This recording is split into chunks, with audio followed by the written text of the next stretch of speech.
Magandang araw po sa inyo lahat. Welcome po sa panibagong video natin dito sa Makapili TV. Ngayon, pag-usapan lang po natin itong si Atty. Libayan na dapat ba siyang masampa ng cyber libel.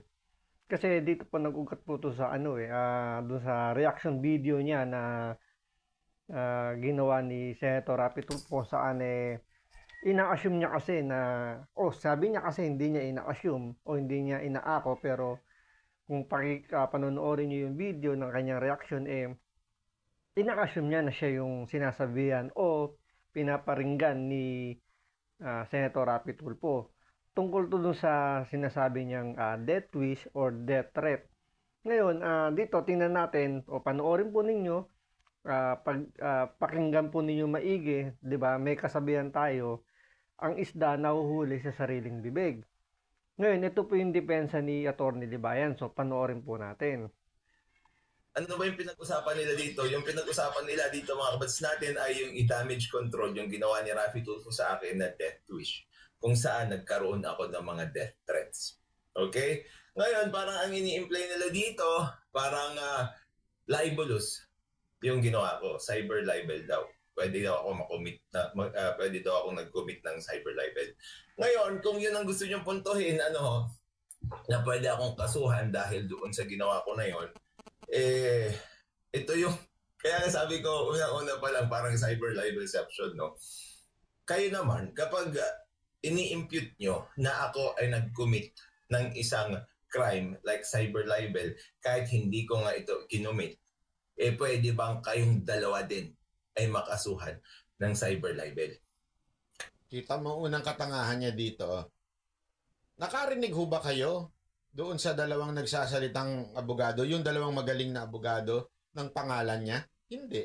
So parang sinasabi nito, pag kayo ba ay sinasabi niyong ako ay libelous, at kayo nagkamali, maaari ko ba kayong kasuhan ng cyber libel din? Parang gano'n ang sinasabi ni Libayan. Wala na naman yung basic elements na kailangan . Ano yung basic elements na kailangan? Pangalan. Pinangalanan ka ba? Kung panoorin niyo po yung video, panoorin niyo po yung nakarang video ko. Doon, may pinag-usapan yung dalawang abogado, si Atty. Tikman at si Atty. Villamor. Wala naman silang pinangalanan na individual doon, although may binanggit doon sa video na sinabi na pwedeng abogado, na ilan ba ang abogado sa Pilipinas. So walang binanggit na pangalan. Dito nag-react siya doon sa video na yon. Inassume na naman niya na siya yung sinasabihan. Wala naman binanggit na pangalan. So lumalabas itong si Atty. Libayan, every time may magagawa ng reaction video do sa mga sinasabi ni Rapi Tulfo, ay feeling niya siya yung sinasabihan. So masyado siyang asumera. Ano ba to si Libayan? Libayan talaga yung yung basic knowledge mo. Kung ako sa'yo mag-review ka uli. Mag-review ka uli ng criminal law. Pumasok ka doon kay Tikson. Kay Professor Atty. Tikson. Kasi mukhang nakalimutan mo na. Basic yan kailangan identifiable. Anak ka ng wedding, oo. Kasi nga, ipapaliwanag ko sa inyo, na yung mga sinasabi nyo dito ay hindi tama.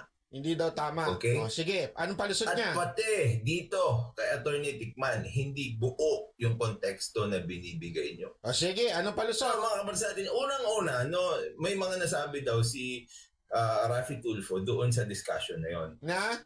Ngayon, ang ipapalabas nila, yung sinabi ni Rafi Tulfo na yon, walang tinutukoy na tao. Tapos ipapanood lang itong video na ito without any context at all. Tapos sasabihin nila, mga kabatas natin, na inako ko daw yung death threat. Oh my goodness. Unang-una, mga kabatas natin, ito point niya. I received death threats because of that and I can prove it. Pero alam niyo mga kabatas natin na ang tawag ko sa ginawa ni Rafi Tulfo sa akin ay death wish. Yan, death wish daw. Okay. So doon pa lang mga kabatas natin, mali na yung sinasabi ng dalawang abogadong ito. Na ano? Even if I will show you, mga kabats, kasi nakalagay dito, usapang death threat libel at cyber libel, magiging liable Oh. 'Di ba? Sinabi na kagad niya na mali kagad yung dalawang abogadong ito. Wala namang binanggit na pangalan yung dalawang abogado kung sino yung sinasabihan nila doon na sinasabi nagde-death wish or death threat kasi yun yung yun yung panangga ni Atty. Libayan na hindi niya sinabi yung death threat, death wish lang.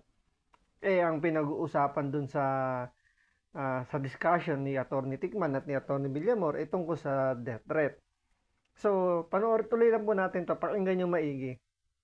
daw ako, parang yun ang sinasabi nila ng libel at cyber libel, ginagamit yung mga videos ko mga kabats natin kasi sinasabi ko na si Raffy Tulfo ay nag-death threat sa akin. When in fact, tingnan nyo mga kabats natin, punta tayo doon sa mga kasi tanong sa akin ng mga tao yun death threat ba yan, attorney? Ang sinabi ko, death wish. Ayan. Kaya tignan niyo yung mga title, mga kabatas natin, ng mga videos ko. Tapos sinasabi nila, gumagawa daw ako ng maraming videos.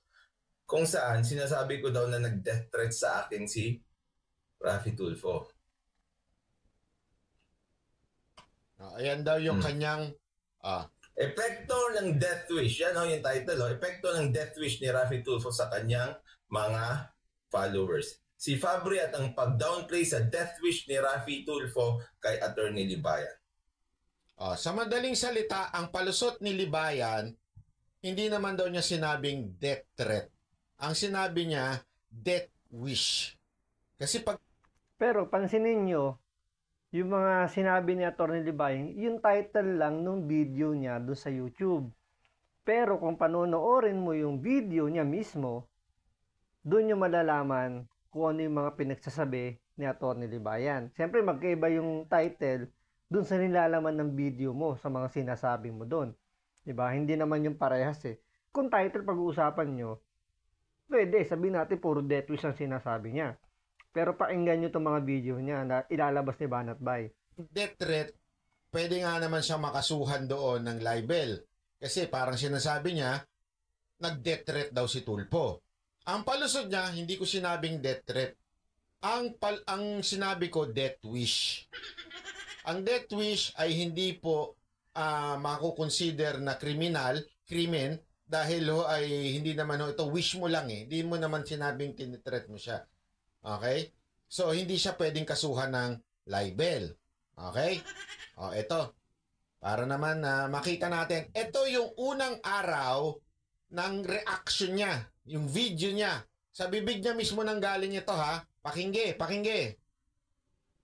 Ito yung yung iiyak na siya eh. Konti na lang iiyak na. Bibigay na siya dito eh. Panoorin niyo ito ha. Alright. Yan. Magandang araw mga kabatas natin at welcome sa isinang live stream. Mga kabatas natin, itong si Raffy Tulfo.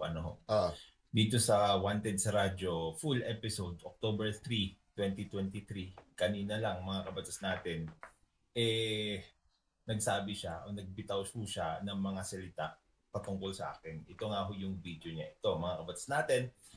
Nagbitaw daw ng salita patungkol sa kanya. Pero panoorin niyo yung video ni Raffy Tulfo doon sa segment ng Wanted sa Radyo. Tingnan nyo o pakinggan ninyo kung may binanggit siyang pangalan doon. So dito makikita, doon pa lang, umpisa pa lang, inako niya na. Inassume niya siya yun. Pero walang binanggit doon sa segment ni Senator Raffy Tulfo. Malinaw. Sinabi niya nga dito, may mga binanggit siya dito, mga kawalis natin na salita na tataob ako sa sabog at padadalhan niya daw ako ng bulaklak, mga kabatas natin. Naalala nyo kanina, sabi niya, hindi ko naman inako. Parang ganun, tas tumawa pa siya, di ba? Hindi ko naman inako.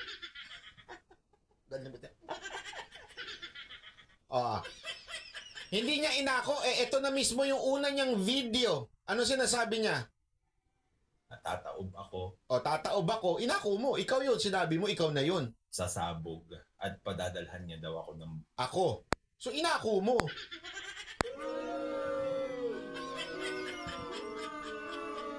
Tama, mali. Di ba nung una, tinawanan niya pa, hindi ko naman inako. Ngayon, sinabi mo sa una mong video na sinabi ni Rapi Tulfo na tataob ako o aano ako. O di ikaw yun, inako mo. Wag kang wag niya ako. Bulaklak, mga kabatas. Alam nyo, hindi ko naman talaga pinapanood siya ng live noon. Naks, hindi ko daw pinapanood ng live. Hindi daw niya pinapanood ng live. Pero right after ng segment nung Wanted sa radyo ni Rapi Tulfo, naglabas kagad siya ng reaction video niya dito. 'Di ba? Tapos sasabihin niya hindi daw niya inako, pero kung titingnan niyo yung body language niya, yung facial expression, makikita niyo stress na stress siya. So ina-assume niya na may death threat or death wish doon sa sinasabi ni ni Rapi Tulfo, siya. Kasi nga sinabi niya, 'di ba? Natataob ako, padadalan daw ako. Tapos sabi niya patungkol daw sa kanya. So, doon sa salita pa lang niya, inaako niya. Ina-assume niya. 'Di ba? Malinaw na malinaw.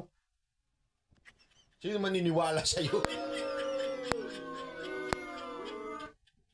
Obsessed ka sa lahat na sinasabi. Lahat topic mo.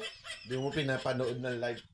Eventually, tumawag sa akin si Naricul. Tumawag yung mga kamag-anak ko. Kunwari, hindi pa niya alam, ano? Tumawag nila sa akin mga kamag-anak ko, mga vloggers. Maraming nag-message doon sa ano. Maraming nag-message na stress na siya, oh. Sasabog na yung ano niya, oh. Oh, naku, baka sabihin na, nagtetret na naman ako.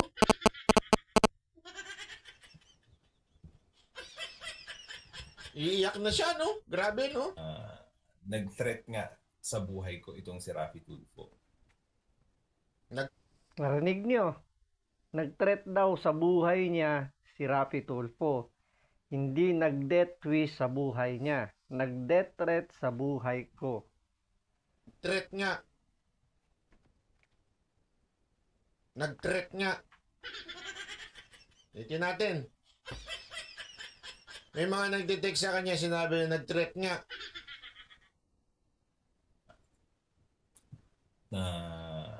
Nag-threat nga sa buhay ko itong si Rapi Tulfo. Nag-threat o nag-wish? Mga kamag-anak ko, kaibigan, nag-message. Maraming nag-message. Marami daw kamag-anak niya nag-message, nag-ano. So yung kamag-anak daw niya nagsabi na nag-threat nga. Ang tanong, sinangayunan niya ba o hindi?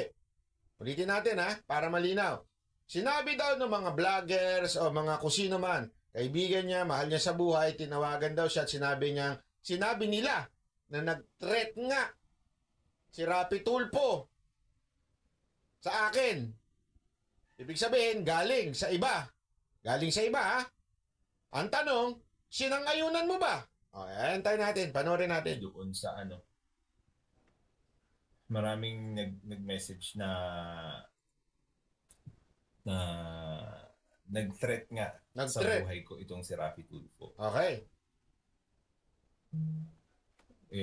Mga kabats. So, nag-threat nga. So, it means pinanood niya yung video at sinang-ayunan niya kasi nag-threat nga daw eh.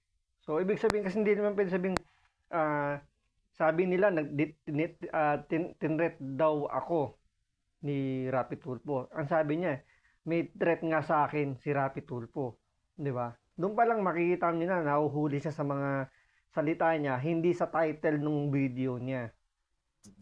Na-late din ako kasi actually ngayon ginagawa ko pa rin kasi may hearing ako bukas, mga kabatas natin.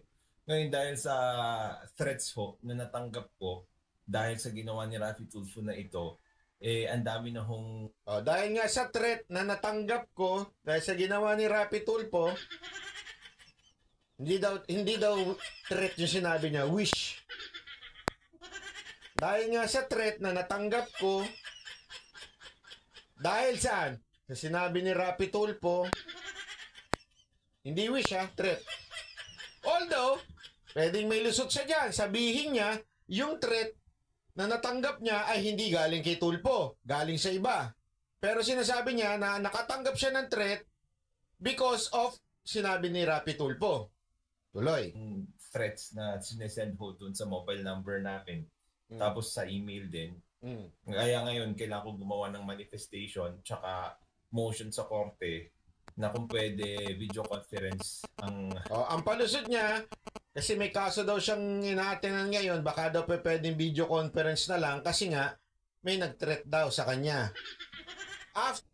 Ano kaya yung kasong aatenan niya? Ito kaya siya yung involved or meron siyang kliyente?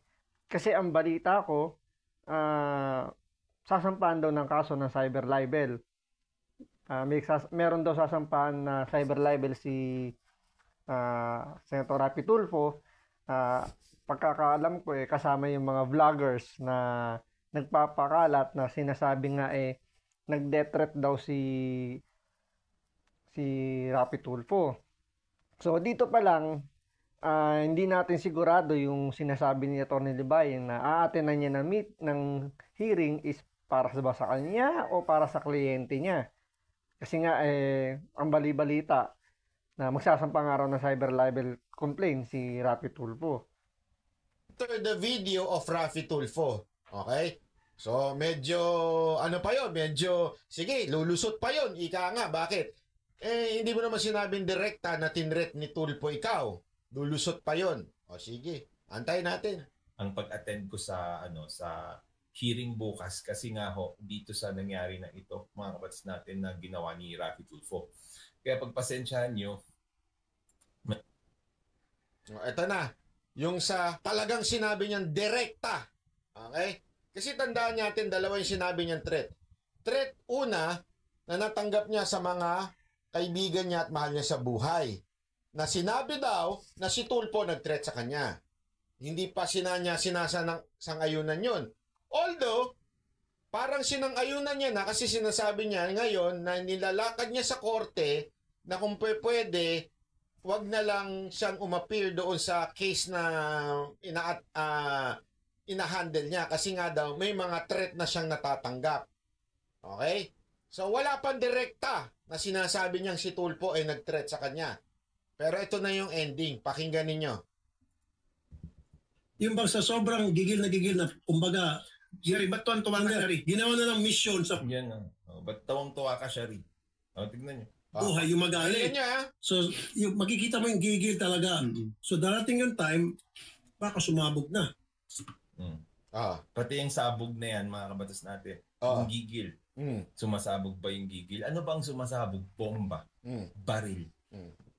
pag sumabog ang baril, wasak yun. Dito, medyo dito parang sablay na Di ba common sense lang Doon sa sinabi ni Rapi Tulfo, pwede sabihin natin concern pa nga siya doon kung titingnan nyo Di ba? Siyempre, baka nga naman sumabog na lang sa galit to, bigla lang, alam mo yun, yung concern ka sa kaibigan mo, uy, ka masyado magalit, baka biglang sumabog yung puso mo. Pero kaya Atty. Libayan, literal, ang sasabog bomba tsaka baril. Tsaka, common sense, yun lang ba ang sumasabog? Di ba? Ganyan talaga yung tao kapag, ito tulad ni Atty. Libayan, galit kay Rapi Tulfo. Lahat ng sasabihin ni Rapi Tulfo, i-connect niya sa kanya as negative. Di ba? Hindi niya titingnan yung positive side noon. Lahat negative.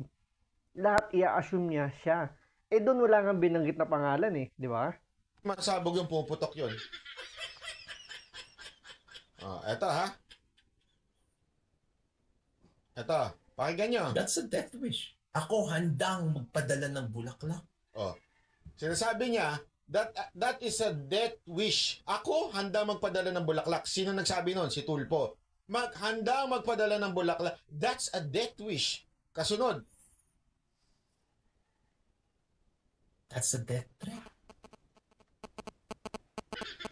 Huli ka, Balbon. Huli ka, Balbon. Huli ka, Balbon. Sa una niya Balbon. sinabi, that's a death wish. Yung pagbibigay niya ng bulaklak daw ni Tulfo.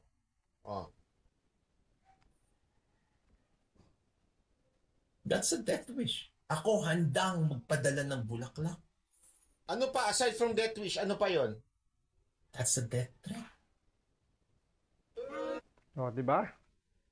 So, sinabi niya, hindi daw death threat yung sinabi niya. Death wish lang. Pinakita niya sa channel niya, yung mga title ng video niya is puro death wish.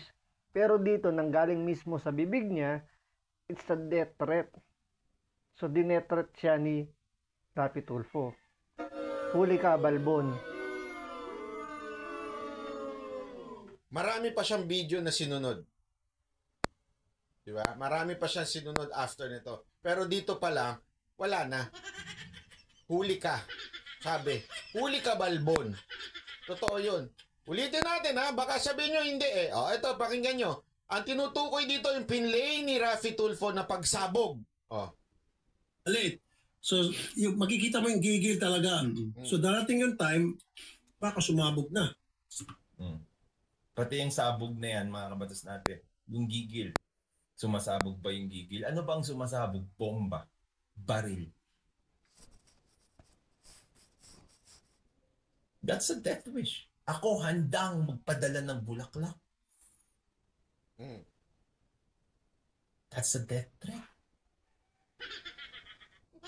Huli ka, Balbon. Tsaka yung pagbibigay ba ng bulaklak is death wish? Tanungin ko kayo. Pag ikaw ba, halimbawa, lalaki ka, di ba? Manliligaw ka. Magbibigay ka ng bulaklak. Dine-death wish mo ba siya?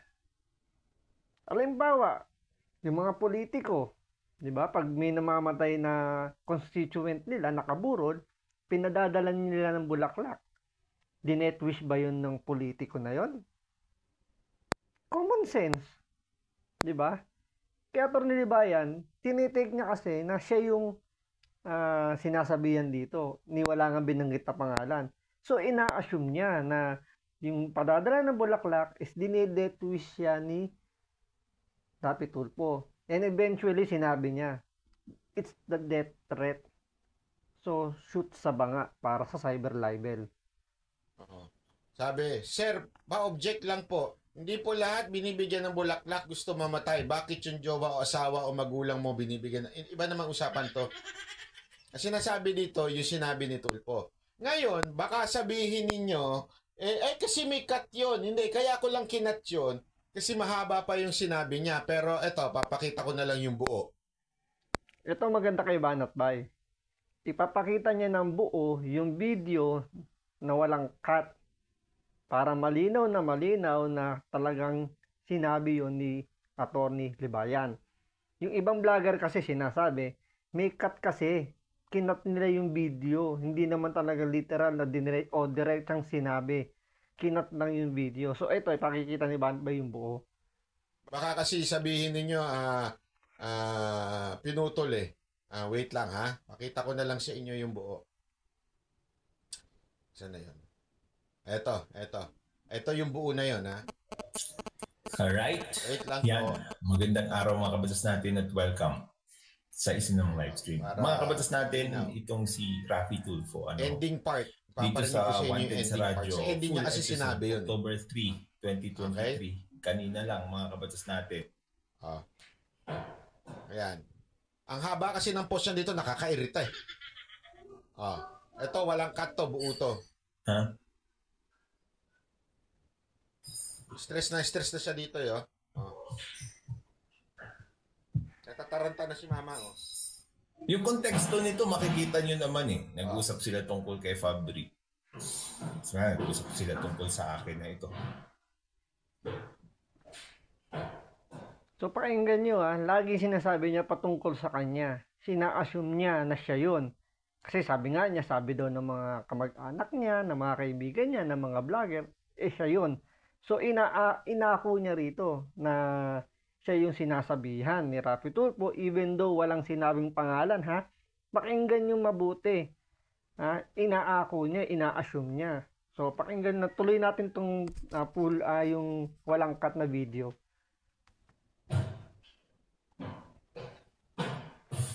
Kruk kruk kruk kruk kruk kruk kruk kruk kruk.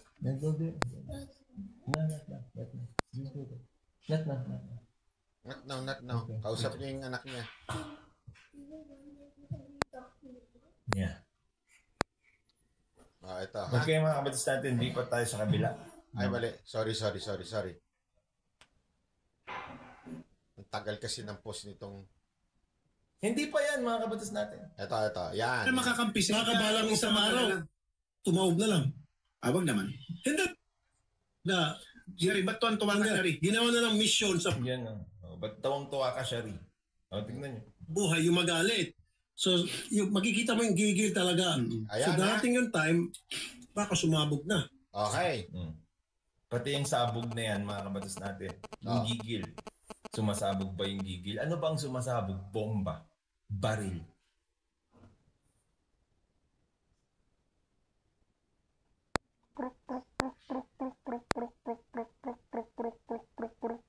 Sumasabog ba ang gigil? Tagal.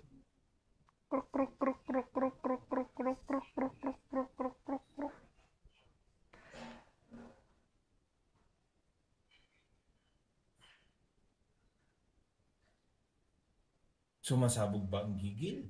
Ang tagal magsalita. Baril. Bomba. Yun ang sumasabog. Hindi pa yan mga kabatas natin. Sa puso. Atakihin. Eh ako naman handa magpadala ng bulaklak.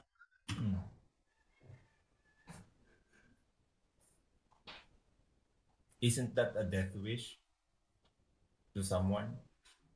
Ako naman handang magpadala ng bulaklak.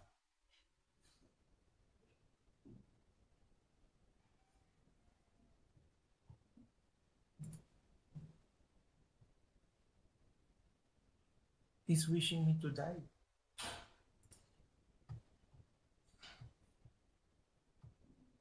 He's wishing me to die, mga kabatas natin. At saka Alfredo Palita, kung may respeto ka sa sarili mo, alam mo kung ano ang ibig sabihin ng puon mo dito. Ito ha, pakinggan nyo. Ang haba.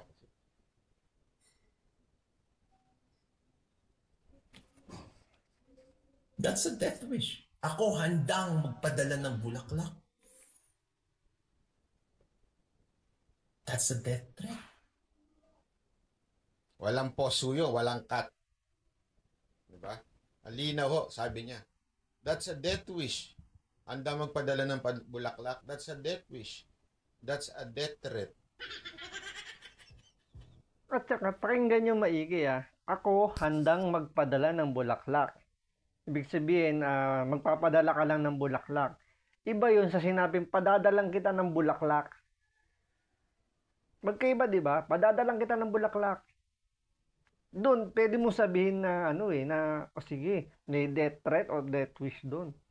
Pero yung ako, handang magpadala ng bulaklak, once na sinasabi nga ni Rapi Tulfo, na medyo may pagka-concern na sinasabi nga niya na, baka bigla lang tumaob to, sumabog yung puso niya dahil nga inatake. So, kung sakaling ganun nga mangyari, handa ako magpadala ng bulaklak. Parang pakikiramay na lang. Diba? So, kung titingnan mo doon, wala namang death threat or death wish doon. Pero kay Atty. Divine, iba yung pananaw niya. Since dahil nga galit na galit wala si Rapi Tulfo, so ina-assume niya na siya yun. Diba?